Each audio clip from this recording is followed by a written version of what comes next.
Hi friends, ఈరోజు మనం కామంచి మొక్క గురించి తెలుసుకుందాం. ఈ మొక్కను పెంచడం అయితే చాలా ఈజీ. సీడ్స్ ద్వారా కానీ కటింగ్ ద్వారా కానీ ఈజీగా ప్రాపగేట్ అయితే చేసుకోవచ్చు. హెల్తీగా ఉన్న కొమ్మ కటింగ్ తీసుకొని మట్టిలో కానీ నీటిలో కానీ పెడితే 7 నుండి 10 రోజుల్లో రూట్స్ అయితే ఈజీగా ఫామ్ అవుతాయి. ఈ కాయలు చూడటానికి చిన్న సైజ్ టమాటోస్ లాగా ఉంటాయి. ఈ మొక్కకి ఎక్కువగా సూర్యరశ్మి అయితే అవసరం లేదు. ఒక 1 to 2 అవర్స్ సూర్యరశ్మి అయితే సరిపోతుంది. ఈ మొక్కకి వాటర్ కూడా ఎక్కువైతే అవసరం లేదు. మట్టి పొడిబారినట్టుగా అనిపిస్తే అప్పుడు కొన్ని నీరు ఇస్తే సరిపోతుంది. ఈ మొక్క వలన చాలా ఉపయోగాలు అయితే ఉన్నాయి.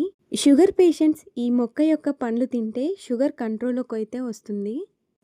గాయాలు తగిలిన చోట ఈ మొక్క యొక్క ఆకులను పేస్ట్ లాగా చేసి గాయం పైన అప్లై చేస్తే గాయం త్వరగా మానుతుంది. ఇలాంటి మరిన్ని వీడియోస్ కొరకు మా ఛానల్ని సబ్స్క్రైబ్ చేయండి. Bye bye, happy gardening.